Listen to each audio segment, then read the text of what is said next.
Olá, gente, boa tarde. Meu nome é Nailton, um apaixonado pelo xadrez.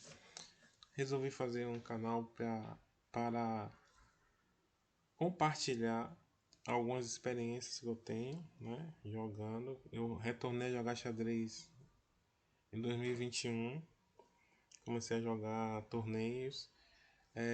Em 2022 eu me sagrei campeão da etapa do Blitz e do Rápido, organizado pela Federação Baiana de Xadrez, com o nome de Circuito Pinto Paiva. Esse começo de aula, né, eu vou explicar as regras básicas do xadrez. Não sei nada de xadrez, quero aprender a jogar xadrez. Essa primeira aula é para isso, né? A gente entender os lances, os movimentos das peças e as regras. Contanto, eu coloquei algumas observações referente à história do xadrez, né? Quem quiser ler e entender melhor, eu vou deixar disponibilizado esse arquivo, né? Que fala da história do xadrez, que fala do movimento das peças. Quem quiser repassar, tendo a ideia, né, do jogo e qual a maior diferença do xadrez para os outros jogos, né? A gente vai começar a ver agora. Porque o xadrez, ele diferente dos outros jogos, cada peça tem um movimento, né? Começando com o bispo, né? A gente tem um bispo aqui que vocês estão vendo, ele tem movimentos em diagonais. Existe uma seta aqui mostrando para onde o bispo vai, né? Ele vai para cá, ele vai para cá. Ele pode subir ou descer. Ele pode ir para frente ou para trás. As peças no xadrez, diferente da dama, que muita gente acaba confundindo, mas não tem nada a ver, que a dama é um movimento só e a gente tem várias peças no xadrez com movimentos diferentes. Todas as peças elas podem voltar, ela pode subir e descer, ir para um lado e para o outro, né? Exceto o peão. O peão ele só joga para frente, ele não pode recuar. É a única peça no jogo que não pode fazer isso. Por exemplo, eu tô com esse bispo aqui, né? Vamos dizer que eu tô com a ideia de querer chegar com esse bispo aqui, nessa casa, que é a chamada casa C1. Por que C1? Aqui, se vocês verificarem, existe uma numeração, né? Então, essa primeira casa aqui, ó, essa aqui é a primeira coluna, né? Desculpa, a primeira linha aqui. Então aqui tudo é 1. Então aqui, qual é essa casa? A1. Qual é essa casa? B1. Qual é essa casa aqui? C1. Então vamos dizer que eu quero chegar com um bispo em C1, né? Que é essa casa aqui. Vamos dizer que existe um peão aqui, ó. Eu não vou pular para chegar aqui. Eu tenho que jogar aqui. Joguei meu lance. O adversário vai jogar o lance dele e depois eu venho para essa casa C1. Então eu gastaria 2 lances. Porque quando eu capturo uma peça que está nesse local, eu paro nesse local. Eu não pulo esse local como se faz na dama, né? Eu tenho uma peça aqui, eu vou jogar exatamente onde essa peça está. Eu vou tirar ela do tabuleiro e vou botar meu bispo aqui. No próximo lance, eu vou jogar meu bispo aqui que eu quero chegar em C1. Tá bom? Então você sempre lembra que quando você captura a peça, você vai parar exatamente no local que você capturou a peça. Você não vai pular para nenhum local, tá bom? A torre ela tem movimento retos, né? Como eu falei, ele pode subir, pode descer para o lado, para o outro. Se eu der um exemplo de um peão aqui, a torre capturaria esse peão aqui primeiro. Eu quero chegar com a torre lá, né? Quero chegar com a torre aqui. Vamos dizer que tem um peão preto aqui, ó, nessa casa. Então eu vou ter que jogar um lance capturando o peão e ficando na casa que o peão tava. E depois eu jogo cá, certo? Posso jogar aqui, posso jogar aqui, aqui, aqui. Ó. Não tendo nenhuma peça, eu posso vir para qualquer uma dessas casas que está com seta. E se tiver algum peão para eu chegar aqui na ponta, eu vou ter que capturar primeiro o peão para depois ir para a ponta que eu quero, tá bom? Não pula, as peças não pulam. A única peça que pode pular é o que a gente vamos ver agora, que é esse carinha aí, o cavalo. O cavalo ele joga em L e é a peça que cria mais dificuldades, principalmente para as pessoas que estão começando. Por quê? Por jogar em L e ele joga três casas, você tem que contar três casas sempre. Existem as setas aqui mostrando para onde esse cavalo vai.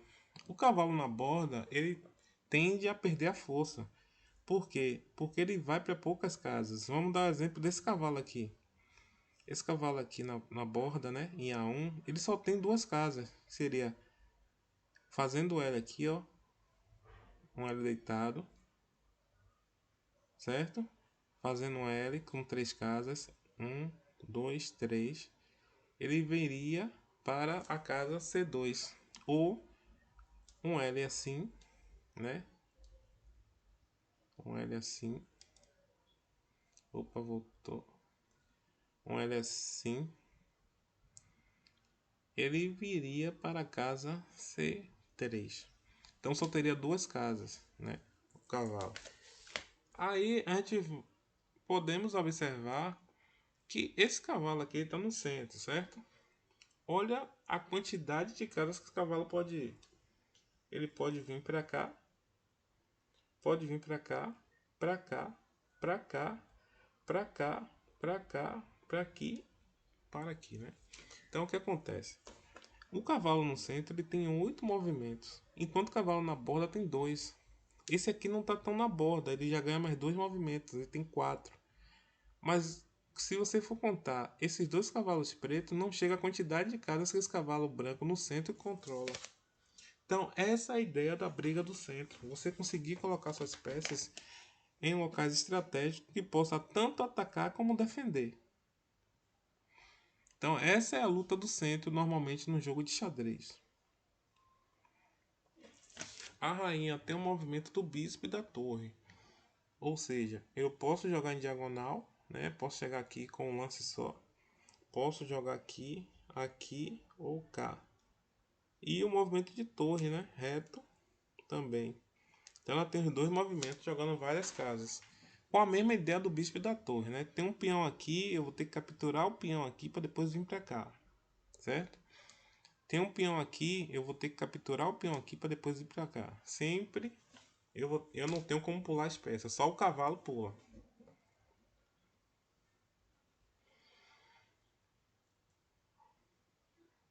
O movimento do rei. O rei, ele tem o movimento da... Na verdade é o movimento da dama, né? Só que uma casa. Ou, para quem preferir, o movimento de bispo e de torre. Uma casa, né? Então, por exemplo, eu tô com o rei aqui, eu quero chegar com o rei cá. Eu vou jogar um lance, dois lances, três lances, quatro lances. A dama aqui, se fosse a dama, eu jogava em um lance aqui. O rei não, eu tenho que jogar uma, duas, três, quatro. Certo? Outra coisa importante. Esse rei aqui, ele está cortado pela torre. Então o que acontece? Eu não tenho esse lance pro lado porque eu não vou. Chama lance impossível. Você não bota não coloca o rei em xeque. Ou seja, você não coloca o seu rei em ataque. Né?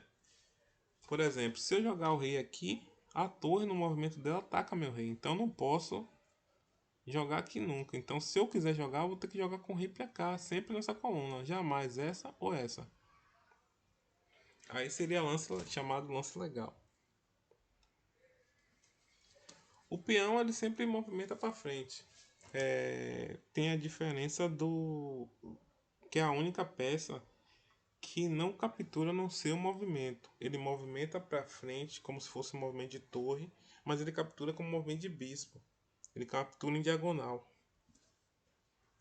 Então, por exemplo, esse peão, vamos imaginar que tem um peão aqui preto, um peão branco aqui. Então, um peão branco aqui, quem pode capturar esse peão é esse peão aqui que ele captura em diagonal. Agora, para jogar, eu vou jogar para frente. Se eu quiser jogar o peão, eu vou jogar para frente. Certo? Esse peão eu posso jogar aqui duas casas ou posso jogar uma casa, já que eu não movimentei ainda ele. Ele está na casa inicial. Esses aqui estão tudo na casa iniciais. Esses três primeiros. Esse aqui não. Porque os peões ficam todos aqui na frente. Então eu poderia jogar duas casas nesse. Duas casas com esse. E duas casas com esse. O rock é a ideia que a gente tem de rocar. Por que rocar? Porque a gente briga muito no centro. A gente luta para conseguir deixar as peças no centro. Como aquele exemplo do cavalo. Você tinha dois cavalos que controlavam 6 casas, enquanto você tinha um no centro que controlava 8. Então a ideia de você conseguir deixar as peças no centro é controlar melhor as casas. Então existe uma luta muito grande no centro para você conseguir colocar suas peças. Então o ideal é que você tire o rei do centro. Por quê? Porque quando você luta pelo centro, você pode trocar peças, pode trocar peão. E o rei no centro ele fica muito vulnerável. Né? Ele fica vulnerável. Vai ter uma partida que eu vou mostrar a vocês que simboliza muito isso que eu estou dizendo, né? Em relação ao rei no centro. Mas o ideal mesmo é que você coloque ele na borda, né? Então a gente temos o lance aqui, ó. O rock, né? Tem um rock grande e um rock pequeno. No, na marcação você coloca 2 zeros quando é rock pequeno, que é o rock pro lado que o rei tá. Que a gente chama de ala do rei e ala da dama, né? Porque a dama fica aqui, o rei fica cá. Então a gente chama aqui de ala do rei, essas casas, esse aqui, ala do rei. E esse lado daqui que a dama fica, a gente chama de ala da dama. Então se você rocar para a ala do rei, lá na anotação você vai colocar 0, traço 0, né? Eu vou andar com o rei duas casas, uma, duas e duas casas com a torre, uma, duas. Então ficaria aqui. E aqui com o rock grande, eu vou continuar andando duas casas. O rei sempre vai andar duas casas. Eu jogaria um, dois com o rei.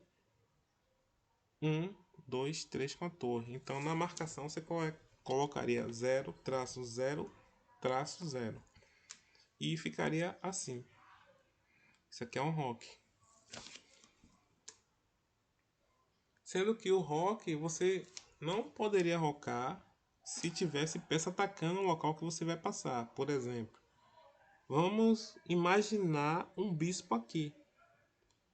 Esse bispo aqui, ele impede que você roque, porque o rei vai passar pelo local que o bispo está atacando. Certo? Dando um exemplo de um bispo estando aqui, ou um cavalo estando aqui também. Porque o cavalo aqui ele joga em L3 casas, estaria atacando aqui, então não pode. E para rocar você tem que. O rei não pode estar uma peça ameaçando o local que o rei vai passar. O rei ou a torre. Então o que acontece? Você teria que conseguir colocar alguma peça, colocar alguma peça aqui para poder ou atacar o bispo, né? Para poder ele não conseguir, para você conseguir rocar. E também não poderia ter para rocar também você não pode jogar nem com o bispo nem com a torre que você quer rocar. Se fizer algum lance com o rei, perde o rock de qualquer um dos lados. E se jogar com uma das torres, você vai poder rocar com a outra torre que não foi movimentada. Se movimentar alguma das torres, perde, não pode rocar para aquele lado que a torre foi movimentada. Mais uma regra especial do peão é referente ao primeiro lance dele, né? Como eu tinha dito antes, o peão ele pode jogar no primeiro lance duas casas. Então eu jogando duas casas aqui, né? Vamos considerar que eu jogo aqui B4, podendo jogar essas duas casas. Essa casa que eu pulo a casa B3. Só que a casa B3 está sendo atacada pelo peão de pretas. Então, caso a preta queira capturar o peão, ele vai poder capturar. Então, o peão estaria aqui, a preta tiraria o peão daqui da casa B4. E esse peão que está em A4, ele viria para B3, né? Ele viria para a casa que está sendo atacada. Mas isso não é obrigatório. Se ele quiser, se eu jogar B4, o preto pode continuar jogando e não capturar se ele achar que não deve capturar. certo? Aqui, esse peão, ele tá aqui, ele ataca essa casa e ataca essa casa, certo? Então, quando você joga esse lance, né? Você pula G5, o G6 está atacado. Então, esse peão, eu posso vir com o peão para cá e o peão ficaria aqui e eu tiraria o peão de G5. Esse peão, se ele jogar, não tem nada. Agora, se ele jogar esse aqui também, esse peão aqui, de E, P5, eu posso capturar também o peão, tirar o peão de E5 e botar meu peão em E6, que é a casa que está sendo atacada. Quando o peão chega na casa inicial das peças maiores, né, que fica, onde as peças que ficam o cavalo, fica o bispo, você pode escolher uma outra peça, exceto o rei, né? Você não pode escolher outro rei para jogar com dois reis. Mas você pode escolher outra dama, mesmo que você tenha uma dama, você pode escolher outra, pode. Se você tiver duas damas, você pode escolher mais uma dama para ficar com três damas, pode. Você pode escolher qualquer outra peça que não seja o rei. Então ele chegou na primeira, onde ficam as peças maiores do seu adversário, você pode escolher qualquer peça e trocar pelo peão. Por exemplo, eu escolhi a dama, né? Aqui escolheu a dama. Desculpa. Escolheu a dama. Tira o peão e a dama vem para casa. Os princípios gerais, como eu já tinha dito, né? A ideia de controlar o centro para conseguir colocar as peças em melhores posições e atribuir os valores para elas, né? A ideia de você planejar um ataque, combinar as peças e sempre pensando em que o seu adversário está tentando fazer. O checkmate é o objetivo do jogo. Quer dizer que você conseguiu planejar as coisas corretas, né? Melhor que o seu adversário, na verdade, e conseguiu ter êxito no final. O exemplo que eu dei é um exemplo bem simples, é um cheque pastor, que é em 3 lances. Normalmente esse cheque é para pessoas que estão começando. Se você for jogar com um adversário que tem um pouco mais de experiência, ele não vai cair nesse cheque pastor.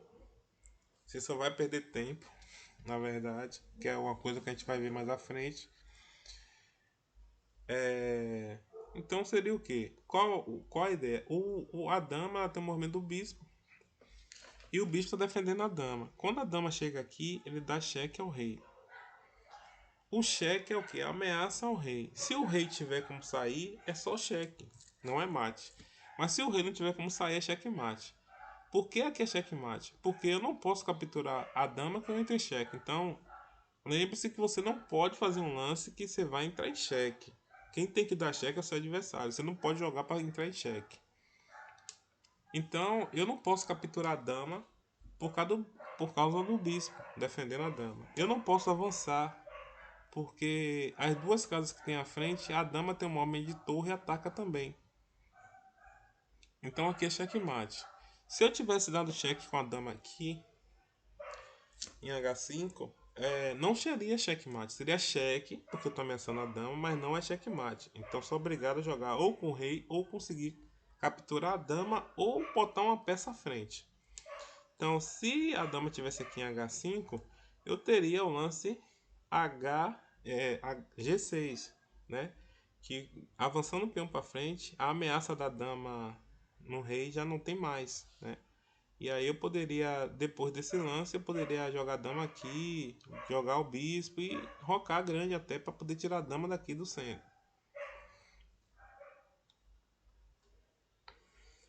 A fase do jogo no xadrez é dividida em 3 partes, que é a abertura, que não é uma coisa pacificada. Alguns dizem que é 10 lances, outros dizem que é 15, mas eu acho que é uma boa média entre 10 e 20 lances, né? Seja abertura. Talvez até menos, aí depende muito da abertura que o adversário quer jogar, ou do começo do jogo. Entre 20 e 50 lances, pode considerar um meio jogo, se a partida for até 70, 80, alguma coisa desse tipo. Mas assim, não tem uma regra específica para isso, né? A gente tem ideias de aberturas com 7, 8, 10, 12 lances mais ou menos. É o normal. E a partir daí já começa as ideias do meio jogo. Porque a abertura ela tem que ser coligada com o meio jogo. É o que eu falo aos meus alunos. Quando vocês jogam xadrez, toda abertura tem uma ideia. Você tem que entender a ideia da abertura. Muita gente aprende a abertura da forma errada. Aprende a abertura gravando os lances sem entender os planos. Então, se o adversário faz um lance diferente do que ele está acostumado que ele gravou ali, ele não sabe o que fazer, porque ele não tem ideia do que qual é o plano daquela abertura. Então, o mais importante é você conseguir coligar todas as fases do jogo: abertura, meio jogo, final. Né? A gente vai terminando aqui essa primeira introdução para quem não sabe nada de xadrez, quem quer aprender o começo dos lances. O segmento do meu canal ele vai ter duas partes. Eu pretendo fazer mais duas aulas para quem é iniciante, não tem nenhuma base mesmo. E já vai ter uma aula também para o pessoal que já é intermediário. A ideia também é pegar esse público intermediário. Falta um pouco mais para o pessoal que está começando em relação ao jogo, né, de ter as ideias, né, principais do jogo. Isso aqui só é uma introdução mesmo, não tem como fazer tudo de vez. E no próximo vídeo eu vou passar alguns erros normalmente que as pessoas que estão iniciando cometem. Né? A gente vai passar essa parte para depois todo mundo já ficar na parte intermediária mesmo, entendendo os planos do jogo, as aberturas. E espero que vocês tenham gostado e que qualquer coisa vocês podem passar pra gente aqui, deixar nos comentários, dar o like que a gente precisa, canal novo. E um abraço para todos, uma excelente semana.